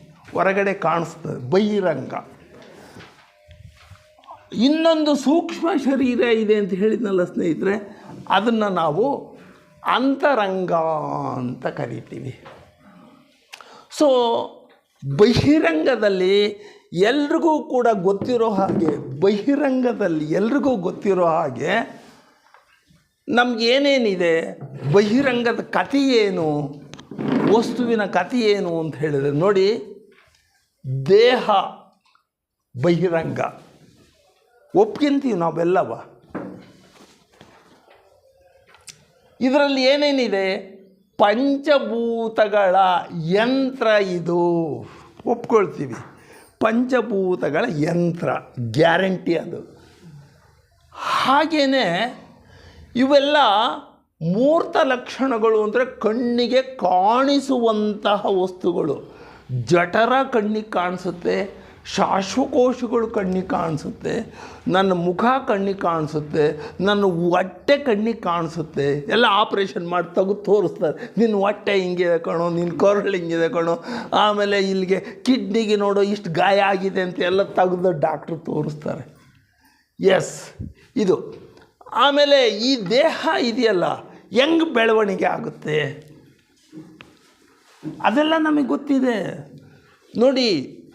ತಾಯಿ ಹುಟ್ಟಿದ ಮಗುವಿಗೆ ತಾಯಿ ಸ್ಟಾರ್ಟ್ ಮಾಡ್ತಾಳೆ, ಹಾಲನ್ನು ಉಣಿಸ್ತಾಳೆ, ಆಹಾರವನ್ನು ಕೊಡ್ತಾಳೆ, ದೇಹ ಬೆಳೀತಾ ಬೆಳೀತಾ ಹೋಗುತ್ತೆ. ನನ್ನ ಮಗ ಎಷ್ಟು ಚೆಂದ ಆಗಿದ್ದಾನೆ ಅಂತ, ಕಾರಣ ಆಹಾರ. ಸೊ ಆಹಾರದಿಂದ ಈ ಬಹಿರಂಗ ಇದೆಯದು ಬೆಳವಣಿಗೆ ಆಗುತ್ತೆ, ಅಲ್ಲಿಗೆ ಅದು ಸಾಕು. ಆಮೇಲೆ ಈ ದೇಹಕ್ಕಿದೆಯಲ್ಲ ಅಣ್ಣ, ಮುಪ್ಪು ಮತ್ತು ಸಾವು ಬಂದೇ ಬರುತ್ತೆ. ನಾನು ಹೋಗ್ತೀನಿ, ನೀನು ಹೋಗ್ತೀಯ, ಎಲ್ಲರೂ ಹೋಗರಯ್ಯ. ಇದು ದೇಹದ ಬಗ್ಗೆ ನಾವು ತಿಳುವಳಿಕೆ ಬರಬೇಕು ಮಾಸ್ಟರ್ಜಿ. ನಾವು ಸುಮ್ಮನೆ ಹಂಗೆ ಅಂದ್ಕೊಳ್ಳೋದ, ಮನುಷ್ಯ ಸಾಯೋದಕ್ಕೆ ಭಾಳ ಎದುರ್ತಾನೆ ಕಣ್ರಿ, ಅಷ್ಟಿಷ್ಟು ಎದುರಲ್ಲ ಇವನು. ಸಾಯ್ತೀನಿದು ಅಯ್ಯಪ್ಪ, ಸಾಯ್ತೀನಿ ಹಂಗಾದ್ರೆ ಅದ್ರ ಸದ್ದಿ ಹೋಗಲ್ಲಪ್ಪ ಅಂತಾನೆ. ಸೊ ಅಣ್ಣ, ನಮಗೆ ಈ ದೇಹಕ್ಕೆ ಮುಪ್ಪು ಮತ್ತು ಸಾವು ಇರ್ತದೆ ನೋಡಿ, ಸ್ಥೂಲ ದೇಹಕ್ಕೆ. ಆದರೆ ಇಲ್ಲೊಂದಿದೆ, ಬಡತನ ಅಪರಾಧವಲ್ಲ ಅಂತ. ಹಾಗಂದ್ರೇನು? ಬಡತನ ಅಪರಾಧವಲ್ಲ ಅಂದ್ರೇನು? ಬಡತನ ಅಂತ ಯಾವ್ದು ಕೇಳ್ತೀವಿ? ದುಡ್ಡಿಲ್ಲದ್ರೆ ಬಡವ, ಆಸ್ತಿ ಇಲ್ಲದೆ ಬಡವ, ಹೌದಾ? ಇದಕ್ಕೆಲ್ಲ ಬಡತನ ಅಂತ ಹೇಳ್ತೀವಿ. ಆದರೆ ಬಡತನ ಅನ್ನೋದು ಶಿಕ್ಷೆ ಅಲ್ಲ, ಅಪರಾಧ ಅಲ್ಲ. ತಪ್ಪೇನಿದೆ ಅದರಲ್ಲಿ? ತಪ್ಪೇನಿದೆ? ನಾನು ಬಡವ ಅಂತ ಹೇಳ್ಬಿಟ್ಟು ಅದೊಂದು ಕೆಟ್ಟದ, ಅಪರಾಧನ ಅಲ್ವಲ್ಲ. ಬಡವ ಅಂತ ಯಾರನ್ನಾದ್ರೂ ಜೈಲಿಗೆ ಹಾಕಿದ್ದಾರೆ ಮಾಸ್ಟರ್ಜಿ? ಇವನಿಗೆ ಮನೆ ಇಲ್ಲ ಅಂತ ಯಾರಾಗ ಜೈಲಿಗೆ ಹಾಕಿದ್ದಾರೆ. ಆದ್ದರಿಂದ ಸ್ಥೂಲ ಜಗತ್ತಿನಲ್ಲಿ ಬಡವ ಅನ್ನೋದಕ್ಕೆ ಶಿಕ್ಷೆ ಅಲ್ಲ, ಅದೇನು ಕೆಟ್ಟದೇನಲ್ಲ. ನಾವು ಚಿಂತೆ ಮಾಡಬಾರ್ದು ಅಷ್ಟೇ. ಅಯ್ಯೋ, ನಾಗರಾಜರು 7-8 ಮನೆ ಕಟ್ಸಿದ್ದಾರೆ, ನಾನು ಮಾತ್ರ ಒಂದೇ ಒಂದು ಮನೆ ಕಟ್ಟಿಸ್ತೀನಲ್ಲ, ಯಾಕೆ ಬೇಕು? ಸೊ ಆದ್ದರಿಂದ ಆಮೇಲೆ ಅವ್ರಿಗೆ ಲಕ್ಷಾಂತರ ರೂಪಾಯಿ ಖರ್ಚು ಮಾಡಿದಾರಲ್ಲ, ನಮಗಿಲ್ವಲ್ಲ. ಮದುವೆಗೇ ಎಷ್ಟು ಕೋಟಿ ಖರ್ಚು ಮಾಡಿದ್ರಂತೆ. ನನಗೆ ಸ್ನೇಹಿತರೆ, ಬಡತನ ಅನ್ನೋದು ನಮ್ಮಲ್ಲಿ ಅಪರಾಧ ಅಲ್ಲ, ಅದನ್ನು ಮೊದಲು ಬಿಡಬೇಕು. ನಮ್ಮ ಜೀವನ ನಮ್ಮ ಬದುಕು ಚೆನ್ನಾಗಿರಬೇಕು ಅಂದರೆ ನಾನು ಬಡವ, ನಂದು ಅದಿಲ್ಲ ಇದಿಲ್ಲ ಅನ್ನೋದನ್ನು ಬಿಡಬೇಕು. ಅದೇನು ಅಪರಾಧ ಏನು ಅಲ್ವಲ್ಲ. ಇದು ನೀನು ಸತ್ತಾಗೇನು ಒತ್ಕೊಂಡು ಹೋಗ್ತೀಯ? ಇದೆಯಪ್ಪ, ನಂದು 12 ಎಕರೆ ಜಮೀನಿದೆ, ಗೊಟಕ್ಕಂದೆ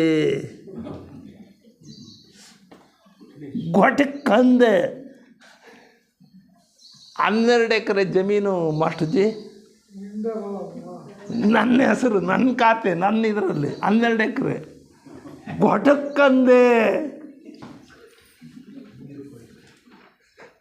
ಅದನ್ನೇನಾದರೂ ಮಕ್ಕಳು ತಗೊಂಡೋಗಪ್ಪಾಜಿ ಅಂತ ಕೊಡ್ತಾರ, ಅವ್ರ ಹೆಸ್ರಿಗೆ ಮಾಡಿಸ್ಕೊಂತಾರೆ. ಇರಲಿ ಸ್ನೇಹಿತರೆ, ನಮ್ಮ ಬದುಕು ಹೇಗಿದೆ ಇದು ಇಷ್ಟ ಆಯಿತು ಸ್ನೇಹಿತರೆ. ಇವಾಗ ಆಮೇಲೆ ಇದು ದೇಹ ಇದೆಯಲ್ಲ, ಇದು ಜಗತ್ತನ್ನು ಅನುಭವಿಸುವುದಿಲ್ಲ. ಜಗತ್ತು ಬೇರೆ, ನಮ್ಮ ಸುತ್ತಲಿರುವ ಪ್ರಪಂಚವನ್ನು ಅನುಭವಿಸಿದ ಬೇರೆ ಸ್ನೇಹಿತರೆ. ಅದಕ್ಕೆ ಅದು ದೇಹ ಅನುಭವಿಸೋಕ್ಕೆ ಬರಲ್ಲ, ದೇಹಕ್ಕೆ ಅನುಭವ ಇಲ್ಲ, ದೇಹಕ್ಕೆ ಅನುಭವ ಇಲ್ಲ, ಮನಸ್ಸಿಗೆ ಅನುಭವ ಇದೆ, ಅದು ಬೇರೆ ಅದು. ಸೊ ಇವಿಷ್ಟು ಸ್ಥೂಲ ಶರೀರದ ಸಂಗತಿಗಳು, ಅವೆಲ್ಲ ನಮ್ಮಲ್ಲಿ ಇದೆ ಅಂತ ಆಗಬೇಕು. ಇವಾಗ ಸೂಕ್ಷ್ಮ ಶರೀರದ ಕತೆ ಒಂದು ಸ್ವಲ್ಪ ಹೇಳ್ತೀನಿ. ಸೂಕ್ಷ್ಮ ಶರೀರ ನಮ್ಮಲ್ಲಿ ನಿಜವಾಗ್ಲೂ ಇದೆ. ಸೂಕ್ಷ್ಮ ಶರೀರ ಇಲ್ಲದೆ ಹೋದರೆ ನೀವಿಲ್ಲಿ ಬರೋದಕ್ಕೆ ಸಾಧ್ಯನೇ ಇರಲಿಲ್ಲ. ಸೂಕ್ಷ್ಮ ಶರೀರ ನಿಮಗಿರೋದ್ರಿಂದಲೇ ನಡೆಯಪ್ಪ, ಅಲ್ಲಿ ಯಾವುದೋ ವಸ್ತ್ರದಲ್ಲಿ ಸತ್ಸಂಗ ಇದೆಯಂತೆ, ಅಲ್ಲಿಗೆ ಹೋಗೋಣ ಅಂತ ಬಂದಿದ್ದೀರಾ ಸ್ನೇಹಿತರೆ ನೀವೆಲ್ಲ. ಶುಭಾಗುಪ್ತನ ಮನಸ್ಸು ಎಲ್ಲೋ ಇತ್ತು, ಮೊನ್ನೆ 4ನೇ ದಿವಸ ಎಲ್ಲೋ ಇತ್ತು, ಸಾರ್ ನನಗಂತೂ 24ನೇ ತಾರೀಕು ಬರೋಕ್ಕಾಗಲ್ಲ, ನನ್ನ ಮೊಮ್ಮಕ್ಕಳೆಲ್ಲ ಹಿಡ್ದು ಎಳೀತಾ ಇದ್ದಾರೆ, ನಾನು ಬರೋದಕ್ಕೆ ಸಾಧ್ಯನೇ ಇಲ್ಲ, ಹೋಗ್ರಿ ಅಂತ ಸಿಟ್ಟು ಮಾಡಿಕೊಂಡು ಹೋಗ್ಬಿಡ್ತು. ಆದರೆ ಅವರ ಆತ್ಮಶಕ್ತಿ ಇದೆ ನೋಡ್ರಿ, ಅದಕ್ಕೆ ನಾವು ಸ್ಥೂಲ ಏನೋ ಅವ್ರದ್ದು ಇದೆಯೋ, ಮೊಮ್ಮಕ್ಕಳನ್ನ ನಾಳೆ ಮಾತಾಡ್ಸಿದ್ರಾಯ್ತು. ಯಾಕೆ ನಾವು ಇಷ್ಟೆಲ್ಲ ಆತ್ಮಗಳು ಸೇರಿರುವಂತಹ ಸತ್ಸಂಗದಲ್ಲಿ ನನಗೆ ಅದು ಸಿಗುತ್ತಾ ಅನ್ನೋ ದೃಷ್ಟಿಯಿಂದ ಅವರು ಬಂದು ಹೋಯ್ತು ಮಾಸ್ಟರ್ಜಿ. ಎಸ್, ಇವಾಗ ಮಾಸ್ಟರ್ಜಿ ನಾನು ಎಲ್ಲಿ ಹೋಗ್ತಾಯಿದ್ದೀನಿ, ಏನು ಮಾಡ್ತಾಯಿದ್ದೀನಿ ಅನ್ನೋದು ಈಗ ಗೊತ್ತು. ಆಯ್ತಪ್ಪ. ಎಸ್ ಎಸ್ ಹೌದು, ಎಸ್ ನಮ್ಮಮ್ಮ ಅಂತರಂಗಕ್ಕೆ ಬರಬೇಕಲ್ವಾ. ಇಲ್ಲಿ ನೋಡಿ, ಇವಾಗ ಇಲ್ಲೇನಿದೆ, ಪಂಚಭೂತಗಳು, ಕಣ್ಣು ಕಿವಿ ಇವೆಲ್ಲ ಇರ್ತವಲ್ಲ, ಪಕ್ಕಾ ಮಾಡ್ಕೋಬೇಕು ಸ್ನೇಹಿತರೆ. ನನ್ನ ಶರೀರದೊಳಗಡೆ ಇಷ್ಟು ವಸ್ತುಗಳು ಇದ್ದಾವೆ. ಎಸ್, ಇಚ್ಛಾಶಕ್ತಿ ಇದೆ ನಿಮಗೆ, ಅದು ಅಂತರಂಗದಲ್ಲಿರೋದು. ಜೀವಶಕ್ತಿ ಇದೆ. ನನಗೆ ಓದಕ್ಕೆ ಬರೋಲ್ಲ, ಮಾಡೋಕ್ಕೆ ಬರೋದಿಲ್ಲ, ಯಾಕೆ ಬರೋಣ ಅಲ್ಲಿಗೆ? ಅಲ್ಲ ಇದು ನಿಮಗೆ ಗೊತ್ತಿಲ್ಲದೇನೋ ಜೀವಶಕ್ತಿ ಇದೆ, ಬುದ್ಧಿ ಇದೆ, ಮನಸ್ಸಿದೆ. ಇವು ಅಗೋಚರ, ಕಣ್ಣಿಗೆ ಕಾಣಿಸದಂತಹ ವಸ್ತುಗಳು. ಅದಕ್ಕೇ ಈ ಚಿತ್ರದಲ್ಲಿ ಏನಾದರೂ ಇದೆಯೇನು ನೋಡಿ, ಏನಾದರೂ ಇದಾವ ಇಲ್ಲಿ ನೋಡ್ಕೊಳ್ಳಿ.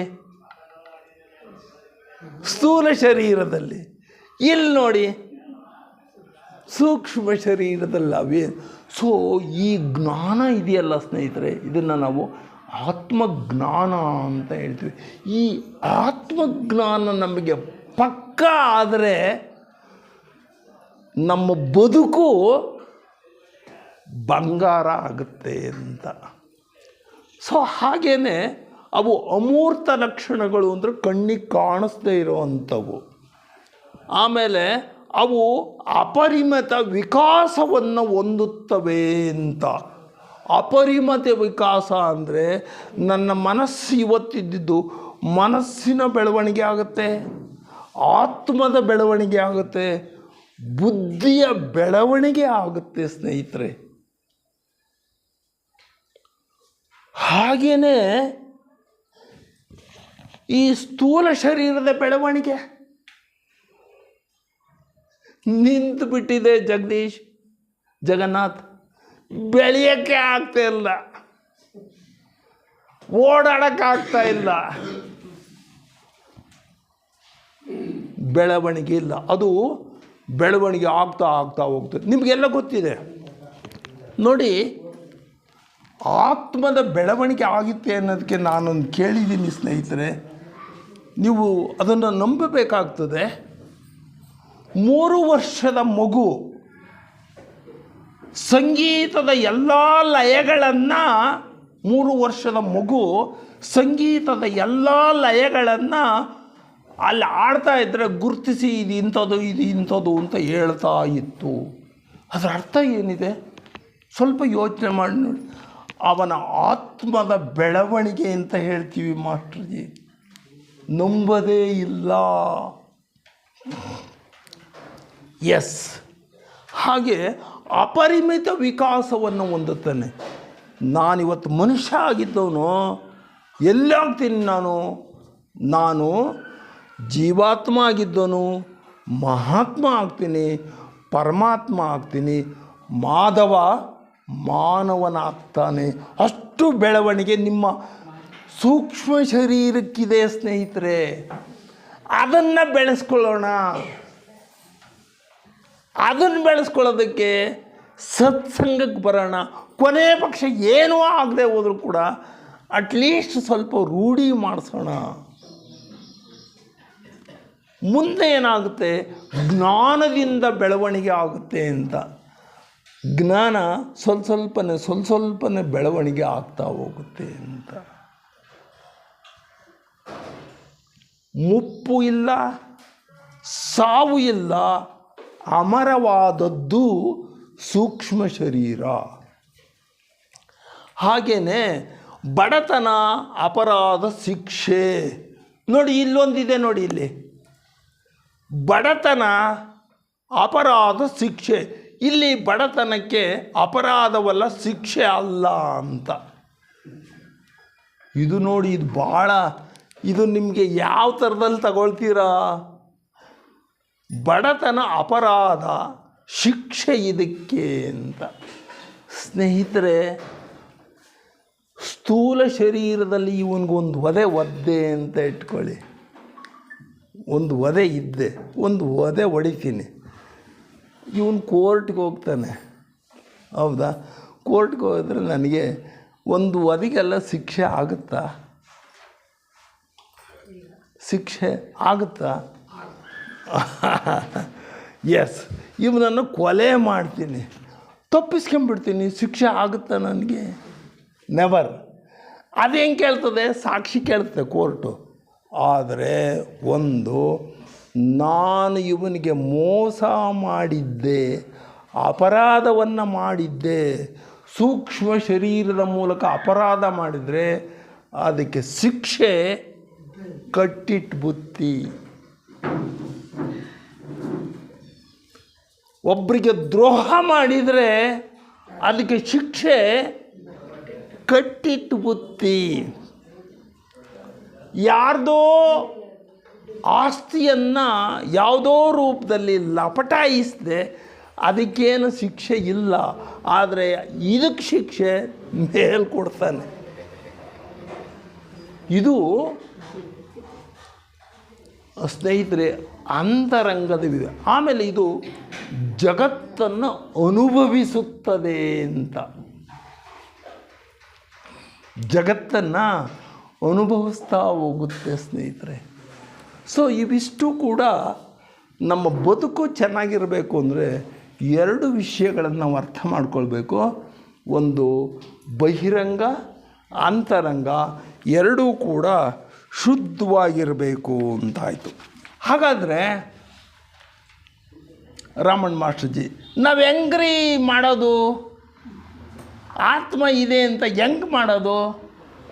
ಏನು ಮಾಡೋದು? ಸ್ನೇಹಿತರೆ, ಒಂದು ಪ್ರಶ್ನೆ ನಿಮಗೆ ಆಗ್ತಾಯಿದ್ದೀನಿ. ಒಂದು ದೇವಸ್ಥಾನ ಇದೆಯಪ್ಪ, ಒಂದೇ ಪ್ರಶ್ನೆ, ನೀವು ಉತ್ತರ ಕೊಡ್ತೀರಾ. ದೇವಸ್ಥಾನದಲ್ಲಿ ಏನಿದೆ? ದೇವರಿದ್ದಾನೆ, ಸರಿನಾ? ಅದನ್ನು ಬಿಟ್ಟು ಬೇರೆದೇನಾದರೂ ಹೇಳಿದ್ರ? ಇಲ್ಲ, ಬೇರೆದು ಹೇಳಿಲ್ಲ, ಬೇರೆದು ಹೇಳೋದೂ ಇಲ್ಲ ನಾವು. ಹಾಗೆ ದೇಹವನ್ನು ದೇವಾಲಯ ಅಂತ ನೀನೇನಾದರೂ ಅಂದ್ಕೊಂಡ್ರೆ, ದೇಹ ಅನ್ನೋದೇ ದೇವಾಲಯ ಅಂತ ಅಂದ್ಕೊಂಡ್ರೆ ಅದರಲ್ಲಿರುವ ದೇವರೇ ಆತ್ಮ ಅಂತ. ಸೊ ಸ್ನೇಹಿತರೆ, ಇವಿಷ್ಟು ಕೂಡ ಆತ್ಮವಿಜ್ಞಾನದಲ್ಲಿ ಬರುವಂತಹ ನಾನೇನು ನಿಮ್ಗೆ ಯಾವುದು ಕತೆ ಗೀತೆ ಅದು ಯಾವುದು ನಾನು ಹೇಳೋದಕ್ಕೆ ನಾನು ಇಷ್ಟಪಡ್ತೀನಿ. ಇದು ಹೇಳ್ತೀವಿ ಸ್ನೇಹಿತರೆ. ಹಾಗಾದರೆ ಆಯಿತು ಮಾಸ್ಟರ್ಜಿ. ಇವಾಗ ನನ್ನ ಮಾತುಗಳನ್ನು ಮುಗಿಸುವ ಮುನ್ನ ಎರಡು ಸಂಗತಿಗಳನ್ನು ಹೇಳಿ ನನ್ನ ಮಾತನ್ನು ಮುಗಿಸ್ತೀನಿ. ಅಷ್ಟೊತ್ತಿಗೆ ಕರೆಂಟ್ ಹೋಗುತ್ತೆ ನಮ್ಮದು.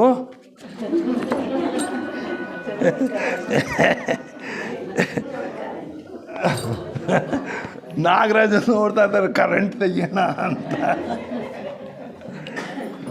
ಎಸ್, ಇವಿಷ್ಟು ಆತ್ಮವಿಜ್ಞಾನದ ಬಗ್ಗೆ ಇನ್ನೂ ಬೇಕಾದಷ್ಟು ಬರ್ತದೆ ಸ್ನೇಹಿತರೆ. ಈಗ ನಾನು ಡಿ ವಿ ಗುಂಡಪ್ಪನವರು ಅಂತ DVG ಅಂತ ಹೇಳ್ತೀವಿ ಸ್ನೇಹಿತರೆ, ಶಿಕ್ಷಕರೆಲ್ಲ ಅವರು ಅತ್ಯಂತ ಜೀವನವನ್ನು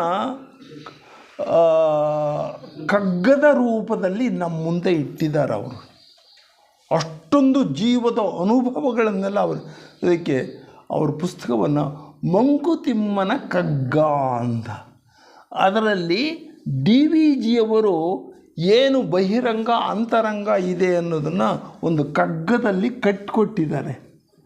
ಆ ಕಗ್ಗವನ್ನು ಓದ್ತೀನಿ ಸ್ನೇಹಿತರೆ. ಆತ್ಮನ ಪರಿಚಯ ಆಗಬೇಕಾದ್ರೆ ನಾವು ಹೆಂಗಿರಬೇಕು ಅಂತ ಅವ್ರು ಹೇಳ್ತಾರೆ. ದೇಹದಲ್ಲಿ ಹೆಂಗಿರಬೇಕು ಅಂತ ಅವ್ರು ಹೇಳ್ತಾರೆ, 2 ಕೋಣೆಗಳ ಮಾಡು ಮನದಾಲಯದಿ. 2 ಕೋಣೆ ಮಾಡ್ಕೋಬೇಕಂತೆ. ಹೊರಕೋಣೆಯಲ್ಲಿ ಲೋಗರಾಟಗಳನ್ನು ಆಡು. ಜನಗಳೆಲ್ಲ ಏನು ಮಾಡ್ತಾರೆ, ಅವರು ವಿರಮಿಸೊಬ್ಬನೇ ಮೌನದ ಒಳಮನೆಯ ಶಾಂತಿಯಲ್ಲಿ ವರಯೋಗ ಸೂತ್ರವಿದು ಮಂಕುತಿಮ್ಮ ಅಂದ್ಬಿಟ್ಟ.